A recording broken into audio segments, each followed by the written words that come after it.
Hey, welcome to an episode of Retro Nostalgia Podcast. Me, Chad, and me, Christina. And you can see over there we have 3 new guests. You guys introduce yourselves. Hey, I'm Steve. And I'm Kelly. I'm Eric. And we are Gen X Unfiltered, another podcast out of, we're up here in the Great White North of Canada. That's right. Mm-hmm. Toronto area, yeah. The GTA. Yep.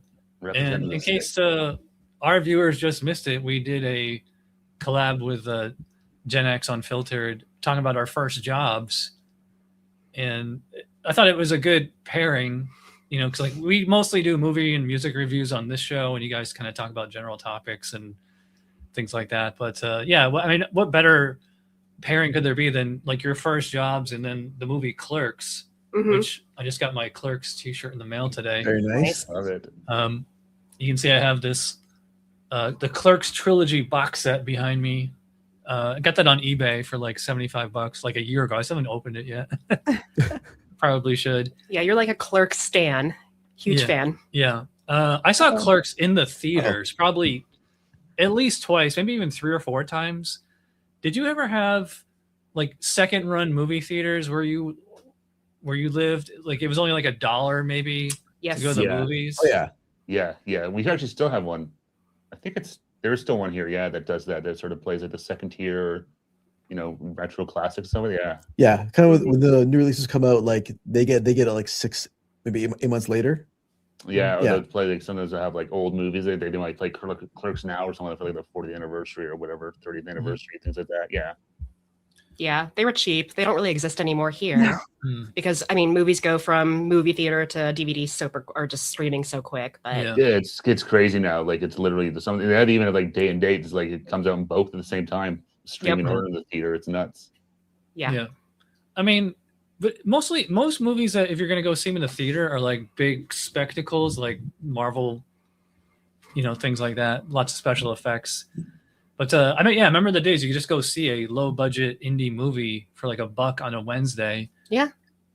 In fact, that might have been how I saw this, but I remember.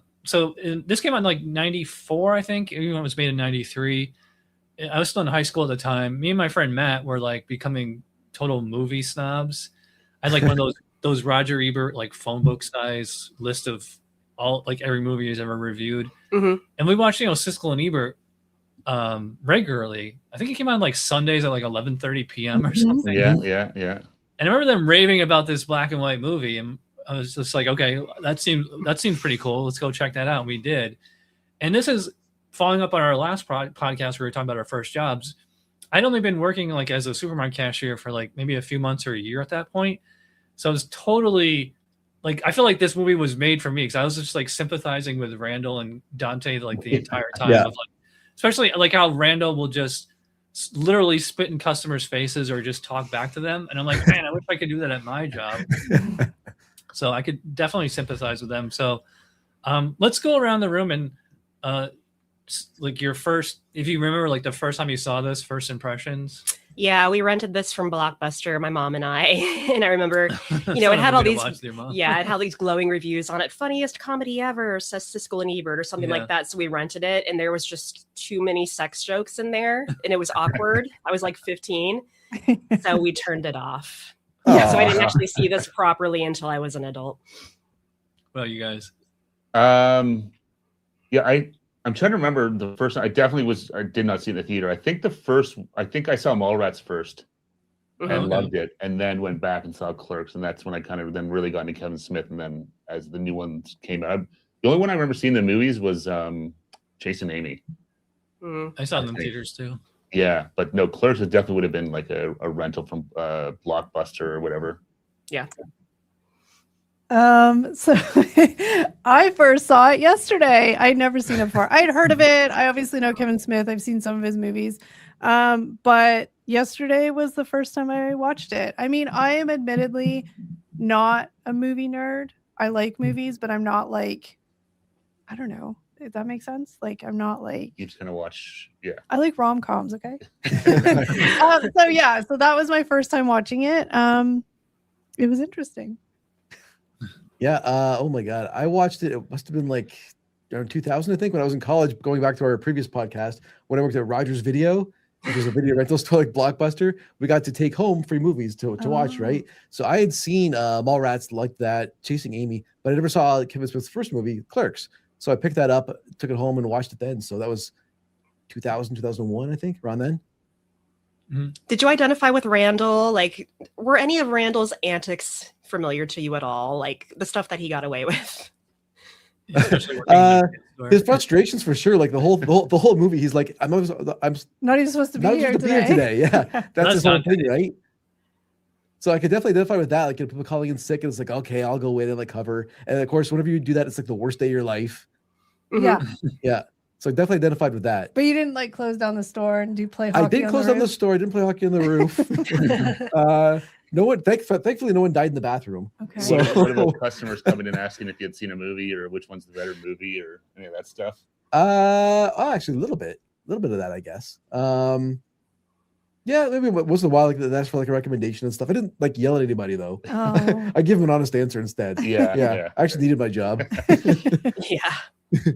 This was one of the first movies I actually purchased to have. Like back then, you didn't really buy movies that much, except maybe like Star Wars or something like that was like an all-time favorite. Because if you wanted to watch a movie, you just go rent it for a couple of bucks, you know. And then right. But I remember when this came out on video, I was like, I had to buy it. Like I had to have it. And I remember bringing it to like somebody's friend's house, or if I had a girl over. This is definitely a guy's movie. Every girl I ever showed this to just like didn't get it, or they're like, it's just like, it's so much testicular humor, like a lot of, like you said, like a lot of sex jokes, and it's very vulgar in general. Yeah. Not too many female characters. That is, I actually wrote this in my notes. I said like it seemed like every female character in this, well, there's two main female characters, is like his girlfriend Veronica. Yeah, I wrote her down. Yeah, Veronica and Caitlin. Yeah. And they both kind of like, at one point, each of them kind of, there like there's jokes at like how slutty they are, or that how slutty they can be. Even though like it kind of goes both ways, because Dante said like he had sex with 12 girls, but Veronica did 37 guys orally. Yes. And he was number 37, so But I mean, I think that was just very 90s, right? Like all sitcoms and movies back then, like it was kind of, that was just the thing, right? Like that was sort of the general. And it's interesting watching it for the first time like yesterday. Obviously I grew up with that kind of humor, so it wasn't so shocking, but I can't imagine like kids or young adults nowadays watching it. They'd probably be like, oh no, I think what? Oh yeah. Yeah. I think some people get triggered by like the Jay and Silent Bob characters and all that stuff, like especially what Jay says, right? Oh, when he's calling, he calls out to Dante. Yeah, exactly. There's a lot of words that wouldn't fly today. No. Exactly. It's very politically incorrect, but it was, I think that was just the 90s, was like everything 90s was like so edgy and extreme. It was just like how much could you up the ante? Because like I remember this movie originally was rated like NC-17. Just off the language alone, like there's no real nudity or or anything in it. It's just people talking for the most part. It's the dialogue. It's the crude jokes mainly. Yeah. Because I remember for 94, it was pretty far out there. I mean, like you said, no nudity, but just the dialogue itself was very suggestive. Yeah, and this came out, I can't remember if it came out before or after Pulp Fiction, but they were very close together. And that's like, I think Pulp Fiction, and maybe you go back to like Reservoir Dogs, is like when that was when like talking about pop culture in movies, but with this adjacent like very vulgar either dialogue or like story. Like Reservoir Dogs is very violent, Pulp Fiction is very violent, and that's it. Is I think Kevin Smith kind of started the making geek culture chic, like because like the whole part of that when they talk about like in Star Wars, if the independent contractors were culpable or whatever, that was so novel at the time. Like nobody was ever doing that, and like then that kind of morphed into like Big Bang Theory, like 20 years later. Yeah. Oh yeah. Yeah. You can almost draw, like you said, you can almost draw that line in the sand where like Star Wars was, you were dork. You were nerdy Yeah. like Star Wars, all that stuff. Star Wars, Dungeons and Dragons, you know, like none of it was quote unquote cool in pop culture. But that after that, and then it kind of, yeah, that sort of set the bar of like, hey, wait, no, this is funny. You can, you know, these are kind of cool guys, you know, swearing and doing cool stuff, talking about we're Star Wars fans. And yeah, you kind of see that progressed and became, like you said, where you have behind you there of all this like pop culture where now like there's stores that all they sell is this stuff, and it's, you know, people like us go online and talk about it. Like it's fun to do, but it's cool. Yeah, it was neat to see that kind of turning point from like not cool to like super cool. Yeah. And then you get the people who are like, oh, I was original. I'm an original Star Wars fan. I count more than, you know, you got into this afterwards, you know, there's that sort of whole banter too, as to like whether you're a real fan or Johnny, you know, you got into it later on because of something else, because it was cool now, because of Marvel comics. A bandwagon fan. Yeah, you only like the Avengers because of the movies. You didn't read the comics, so you're not a real fan. Yeah. You know, like the old inner fandom battles too. This movie's super low budget, and the lore behind this movie is that Kevin Smith worked in that convenience store, and he filmed this after his shift was over. So some things just strike me as impressive, like the scene where the man's checking out and there's a cat taking a crap in the litter box. And I think, how long did they have to stand there with the camera before the cat did that? Yeah, I know. And just even just the fact that they like to do that, like it was just a very random, like all of the cats there just like the shit. Did they just like keep like feeding the cat until they had to go to the bathroom? Like how did it work? When we were watching this, I was Wikipediaing sort of the backstory to it, because I was like, well, why is this black and white? I don't understand. And is there a reason why it's black and white? And I'm sure you guys all know because you guys are big fans, but apparently it was because it was cheaper and also because they had to film at night, so it was easier than worrying about the lighting and color correcting. And that's why the whole thing with the gate being jammed shut was because it was closed. So they played that into the whole. I didn't know it was actually like a part of the movie because it was actually closed at the time. Yeah, it was all filmed when it was closed. So, and a lot of the people in it were like, I don't know if they were friends or acquaintances or whatever, but that was the whole thing. So they didn't want to worry about lighting because they were shooting at nighttime, but it was supposed to be daytime. Which is a really hard thing, you know, especially on a shoestring budget. Like, and then it cost money to change it to color, or I don't know, to do color. So color film is more expensive. Yeah. So I don't know. I was just like, that's cool. They were using the fluorescent lights in the store as the actual lighting, and if you shoot that in color, it's gonna be like all green and light. Well, I think he said they couldn't afford lights to get lights. Well, that's because that's a whole extra cost, right? Because I think he did he do it like on his credit cards or something like that? Or he sold his comic book collection. Like it's a great story. You know, Kevin Smith's whole story of like. How he became and got into filmmaking and stuff, and where he took it to. It's a really cool story. Also, apparently he was supposed to be, I always get the guys' names mixed up. The guy who worked in the convenience store. Oh, Dante. Dante. I got mixed up. So he was supposed to be Dante, but he realized it was too hard to be the main character, direct, produce all that stuff. Oh, really? Which is good because Silent Bob's sort of an iconic character. Silent Bob, it's always funny how things like that happen, and then it turns out to be the best thing because it sparks a whole. It's cool. So I've seen so many of those Kevin Smith Q&As and all that behind the scenes. Yeah, originally he wanted to play Randall. He just didn't. He's like, I can't direct and memorize all these lines and. Silent Bob is just so he can stand there. Is that the whole point? He doesn't have to do anything but smoke and react. And also, it's brilliant. The Silent Bob role was originally supposed to go to somebody else too, but he just wanted to be in the movie and like have that final Yoda. That's Silent Bob. Scene. Yeah. I kind of feel bad for the guy who was supposed to be Silent Bob, and like he could have had that claim to fame all these years. Yeah, so to me it's a very 90s movie, like in all ways, except for like maybe like there wasn't too many black and white movies back then, and still not. But like if you just watch it, you see like the 90s pop culture, like Dante is wearing a House of Pain t-shirt.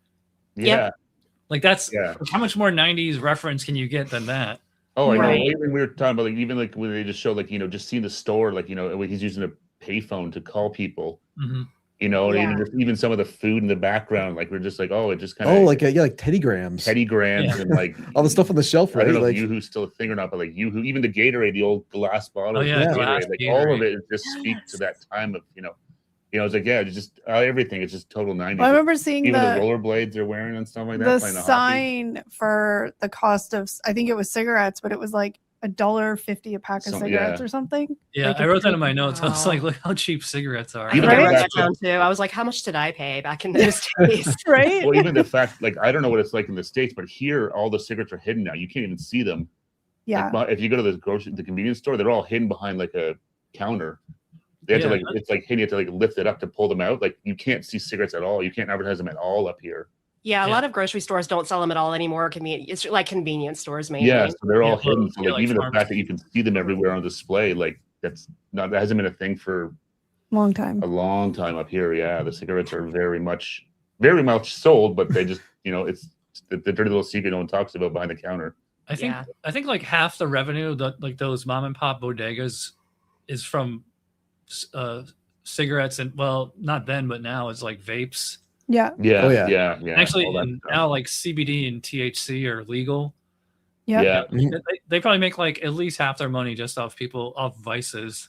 Oh, absolutely. Yeah. Tobacco and alcohol. Absolutely. Yeah. That's what they call it. Well, up here, I know they used to always call it the sin tax. Yeah. Right? All that the extra tax they put under the booze, the cigarettes, and now because up here now in Canada, it's across the country now, cannabis is legal too. Mm-hmm. So all that stuff gets taxed to hell. Yeah, it's different. I don't know if you saw our Dazed and Confused episode last week, but I said, because like Dazed and Confused and Clerks, both indie movies, and they both take place in one day, and neither of them has like a plot. It's just kind of like, let's just watch these people and see what happens. Yeah. And I remember do you remember seeing it as a kid, or maybe the first time you saw it and just like kind of being confused by that? Like, so I remember I would show my friends this, and like the movie would just end, and they're like, "That's it? Like what? Like there was no plot." Like I remember exactly like halfway through, and they'd be like, "When is something going to happen?"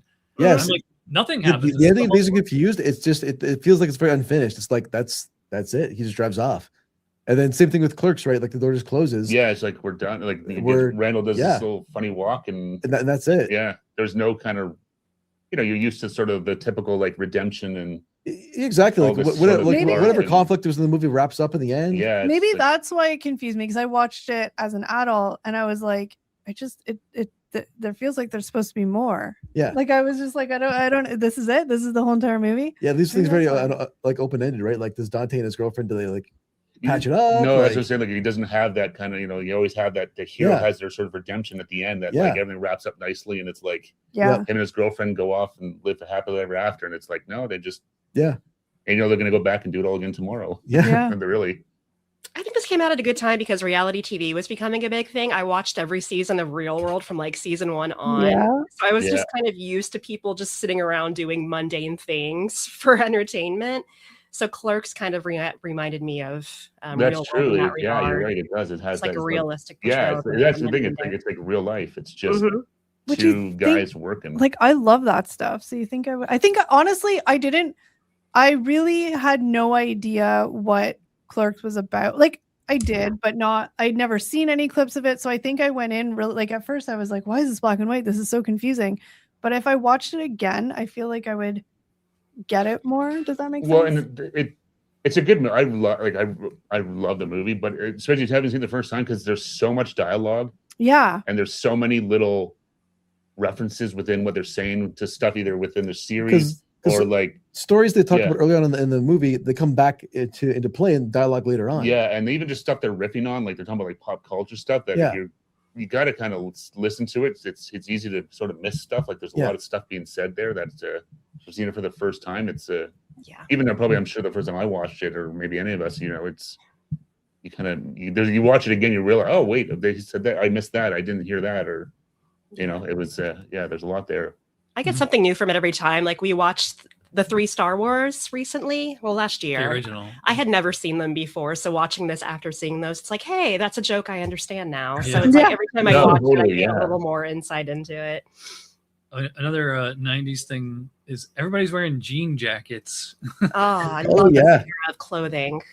Plaid jeans. Yeah. Oh, that's the style. Definitely, it has that 90s. Even the guys having like the part in the middle. And the middle part. That was the thing. The one style that I remember watching it, and I was like, oh man, was when he comes back to go on the date with that girl, and he's wearing the pleated. He's wearing the pleated khaki pants, or like the baggy khaki pants, and then the like knitted dad sweater. The Cosby sweater. Yeah. And I was like, that is so 1994. Yeah. Oh yeah. No, it definitely just looks 90s. And even her outfit, she had the little like tie she was wearing. Well, she came out, I was like, hey, it's Paula Poundstone. Wearing like the business tie. With the suspenders or something. Yeah, with polka dots on the tie. It just very much speaks to like 90s style. Even the other girl, wasn't she wearing like a kind of like a blazer jacket or something? Well, and the best part is I like shoulder pads or something. The best part is the best part is presumably like there was no budget for this, so the people were just wearing their clothes. Yeah. Right. Like what they probably had in a closet somewhere they borrowed from a friend. Oh yeah. Well, even they had the one Walt whatever playing like 4 different characters, right? Like the guidance counselor, and then he's the angry. Oh my god, he's the guidance counselor with the eggs, right? Yeah, and he plays a couple other ones too. There. What's his name? That actor? Oh, Walt Flanagan. Walt Flanagan, right? That was it, right? Because I remember seeing him in a lot of Kevin Smith like 4 movies. different times. Yeah, he's on. He runs Kevin Smith's comic book store in New Jersey, which I've been to. Oh, cool! I've been to this. I've been to this convenience store, probably 2 or 3. It's been probably 20 years since the last time I was there, but that's really cool. Yeah, I mean, it's probably like the world's most famous convenience store, and it's like it's just like driving down like it's this weird residential / suburban area, but it's like a busy road. Jersey, it's like right? the only thing I can compare it to, like Christina, like Uppsala Grocery. Yeah, like it's like a road like that, but it's like this busy road in the middle of the suburbs, and they don't capitalize on the fact that it's the Clerks convenience store. I think they would be selling memorabilia or something. They probably have like souvenirs and stuff there now. Yeah, but like, I'd want to buy something. All that stuff is at Jay and Silent Bob's Secret Stash, which is a really nice comic book store. It's crazy how much he looking at Clerks to where it is now with like I said, I think I saw on YouTube. I had no idea, but there's a View Askew cruise. Oh, really? Kevin Smith universe. I'm like, it's crazy what he's turned Clerks into, and then Jay and Silent Bob and everything. Like it's he created this whole View Askew universe, which is like all the characters. And this was something that I loved as a comic book loving teenager at the time. Is that like Jay and Silent Bob would be in Mallrats and Chase and Amy, and like they would reference things that happened in the other movies, and like the only way you would get it is if you had seen them. Yeah, like Chase and Amy, where Ben Affleck and Joey Lauren, like they first start talking, she's like, "My best friend fucked a dead guy." She's like, "Oh my god, you know that girl?" And it's like, that was your first Kevin Smith movie. You know, you might not get the reference, and maybe you don't need to get it, but. And that's like Kevin Smith he was doing that way before like the MCU came out. Like a whole universe, right? Well, because even that's what made me think of that watching Clerks when the jock guy in there, Rick Darris, comes in. I'm like, I know they reference him in other movies. I just couldn't remember where it was, but I'm like, you recognize the names from this world that he created. And did you? I don't know if you remember in Chase and Amy when they're at the hockey game and Holden confronts her. If you notice that who's sitting right next to him is Rick Darris, which you might not recognize him because he has a goatee at the time, or maybe it might not be Rick Darris, but it's the actor. And like I didn't notice that until I had the DVD and I'm listening to the commentary and Kevin pointed out, I'm like, oh yeah, that's Rick Darris sitting right next to him. I actually had that in my notes. Is I don't know how it was where you grew up, but every dude in the suburbs has that one friend who's just like the total ladies man. My best friend Chris was that guy, so I don't know, there's a lot of art, like not stereotype, but I mean I guess you can call them it's like this is like the most stereotypical white people in the suburbs movie that's not like a Hollywood cliche like Clueless or some kind of sitcom, you can obviously they have like those, like these are the character types there for sure. Other little moments in this movie that I liked was when that guy tried to buy cigarettes and then he propped open the briefcase that had the pictures of diseased lungs and stuff in there. Yeah. This is what happens when you smoke. And I wrote down, those people came to my school, but I ended up smoking anyway as an adult. And if you do that... We used to have a program when we were in like grade 6. It was like the DARE program. Yes. Drug abuse, resistance, education, whatever. Yeah. And Steve got busted smoking by the DARE officer. Oh, so, no. You know. Yeah, I got caught smoking back then, yeah. But no, it's great. And then it turns out the guy's a chauffeur, he's a gum salesman. Yeah, I know. That was the best part in the end. It was one of the best jokes in the whole movie, I think. Yeah, the whole setup for that. The whole side, guys get the whole, they're throwing cigarettes at Dante. Yeah. That's kind of a that's a little Hollywood-ish, that type of humor, and like it's also catches you as a surprise too. One thing I was always wondering when you first saw this movie, so there's a couple of plot twists in this, so it's like, remember the guy asked to use the bathroom and then they go to the funeral. Yeah. I remember watching this with my friends, and they're like, every once in a while, some of them would be like, wait, what happened to the guy in the bathroom? Because like it's kind of like a sitcom trope where they just cut to the next scene. Yeah. You don't. I never thought anything of it until they come back to that at the end. They're like, oh, we forgot he was back there. Yeah. And it's like a very, I don't know, it's kind of one of those jokes that's like, it's like so dirty that it's not. It's kind of like the Farrelly Brothers movies, you've seen like Dumb and Dumber and there's something about Mary. So the first time you saw Clerks, were you hung up on that? Like what happened to the guy in the bathroom? Or did you just like accept it as like a trope or whatever? I just never really thought about it, I guess.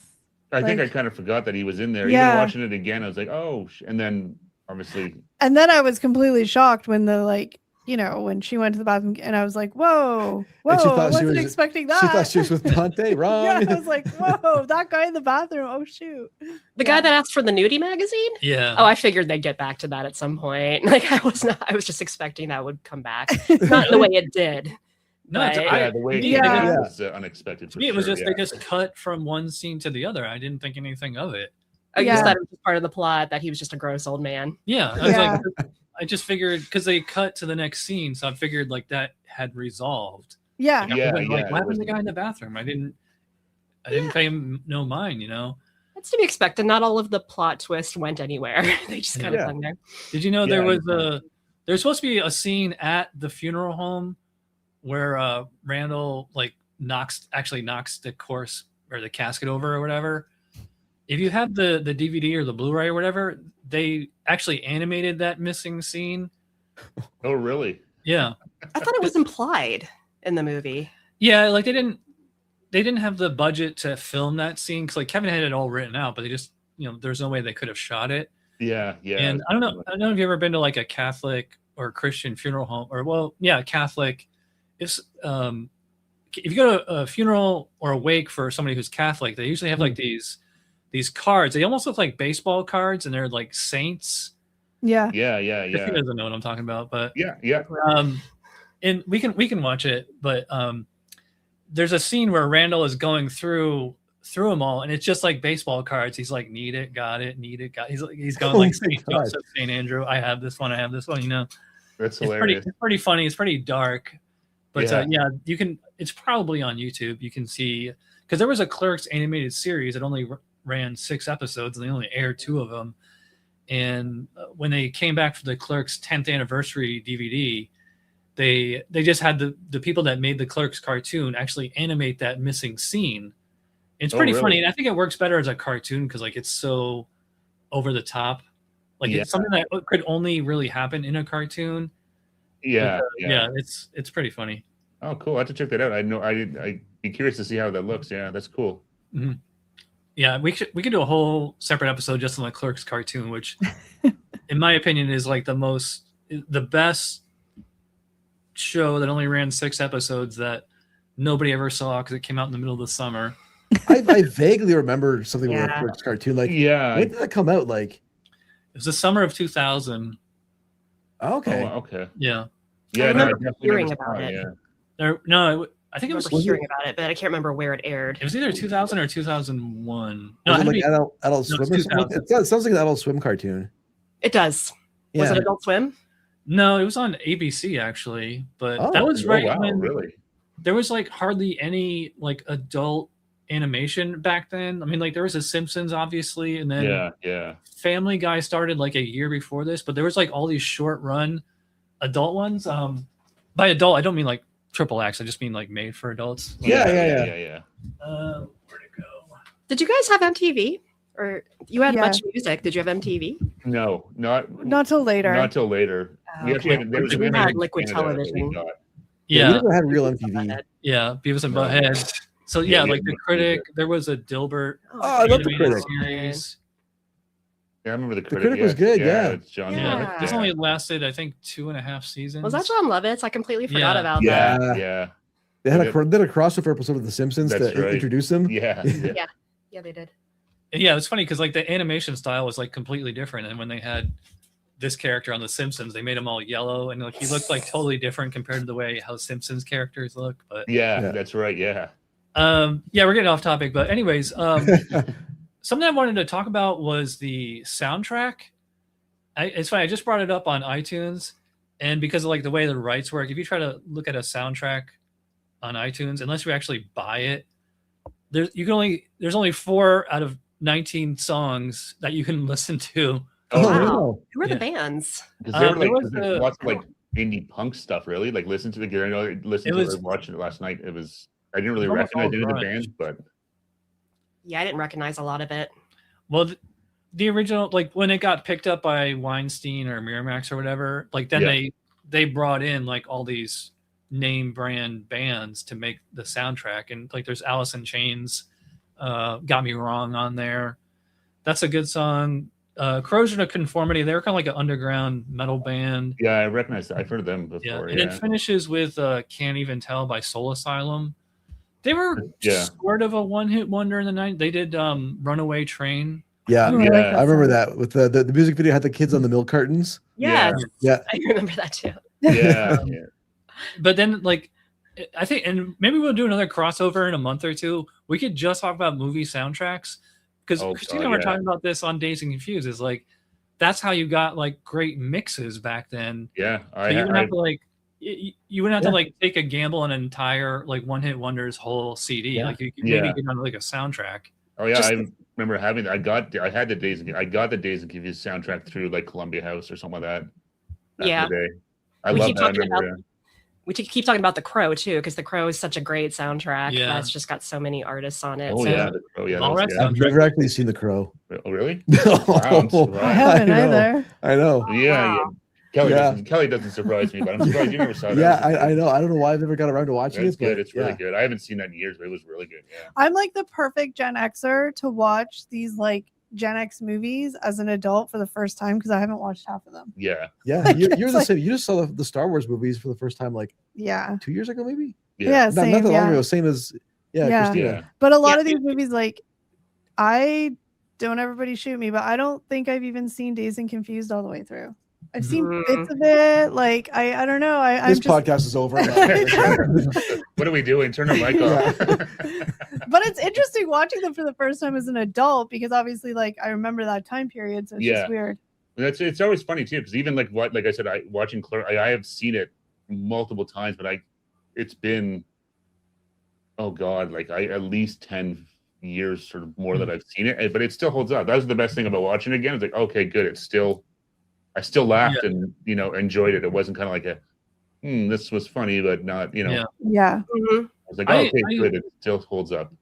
Yeah, it does. I mean, it has a lot of what would be considered irreverent humor today, but like I always love irreverent humor because it's irreverent. Like if it's pissing somebody off, then I want to.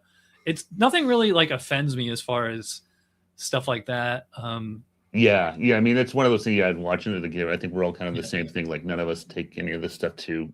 Yeah, that's just the way people talk. Like, I mean, whether people like it or not, that's just the way people talked in the back 90s. then. Yeah. I mean, they just did. Like the stuff we used to call our friends and stuff. Like, I mean, now, like, you just can't do that. Like, things progress. But to me, hearing it, it's just like, oh yeah, that's totally. No, it's not like, oh my God, how could they say that? They hate this person. They hate these people. It's like, no. It's just Just Yeah, it's Just kinda Volvo. got Yeah. back then. Yeah. Yeah, if you write off every movie where that's happening, you're not going to be seeing a lot of movies from the 80s No, or you might as 90s. well Yeah, just, yeah.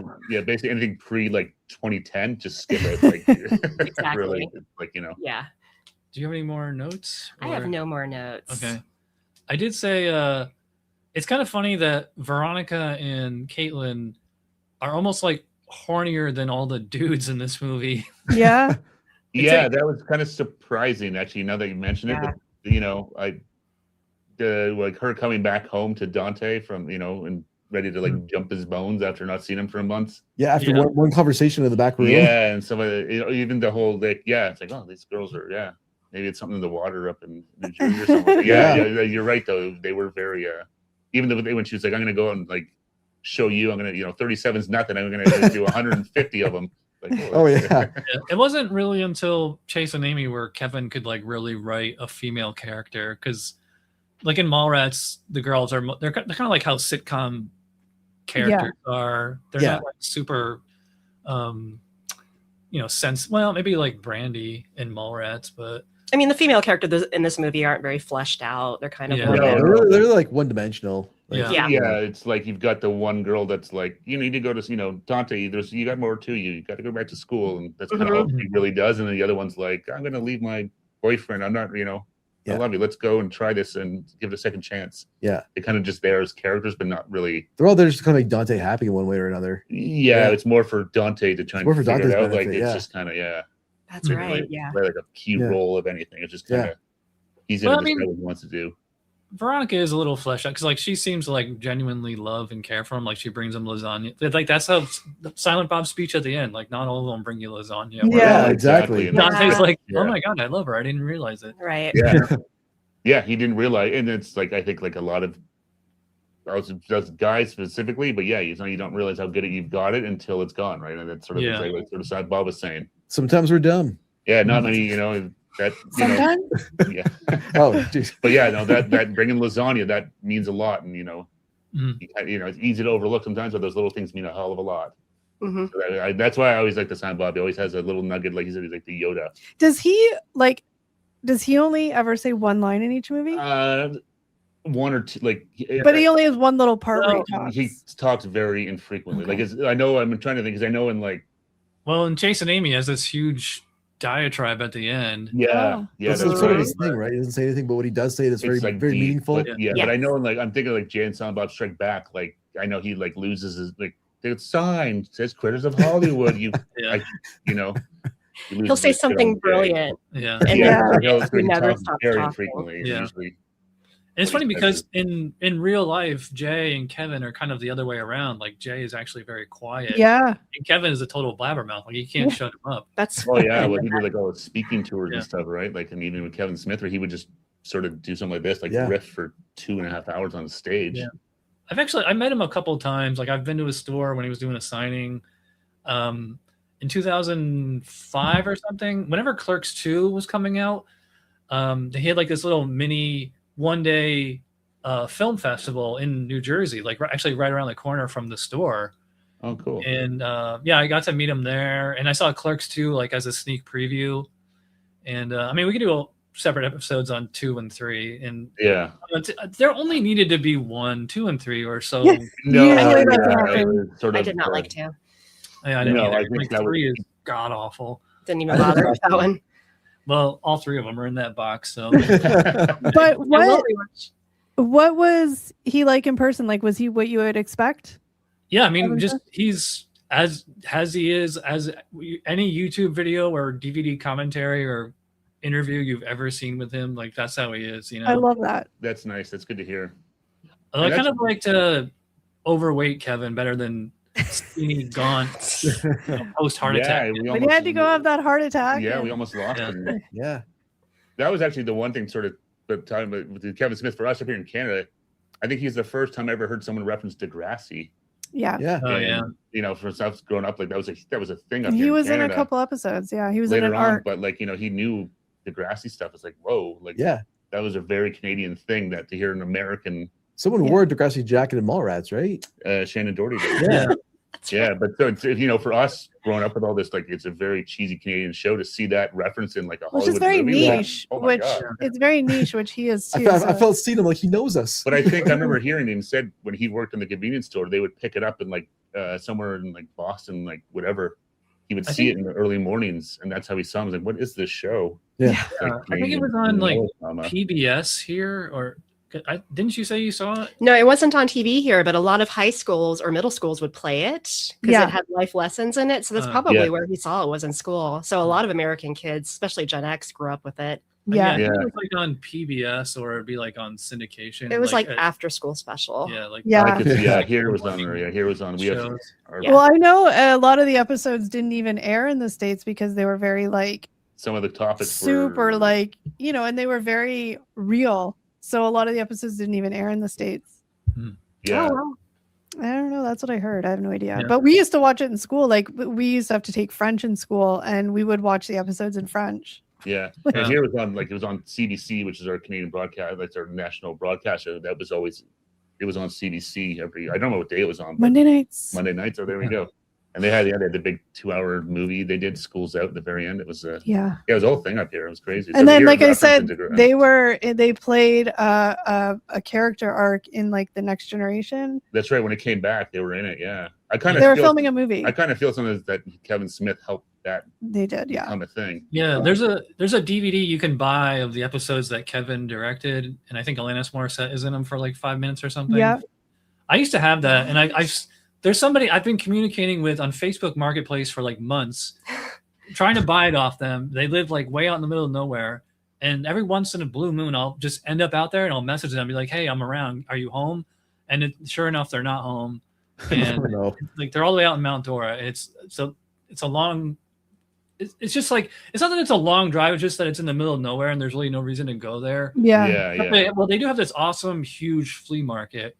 I want to watch that though. You have to go like there's like 2 days out of the year where it's like the perfect temperature because it's outside. And if you go in the summer, it's like 100 degrees in there. And if you go in the winter, then like you're freezing. So yeah, it's nasty. Anyway, I guess we can wrap this up now. So thanks to Steve, Kelly, and Eric for joining us. In case viewers didn't see, we did a podcast before this one where we talked about our first jobs growing up. And on a timely note, Christine and I also reviewed Mallrats with Milo at 80s and 90s Uncensored. And I think that episode is going to drop before this episode or right around the same time. So we had this whole Kevin Smith week coming up. Maybe we should do. They're all out of order. I know. We're going to do Dogma and Jane Silent Bob Strike Back. Absolutely.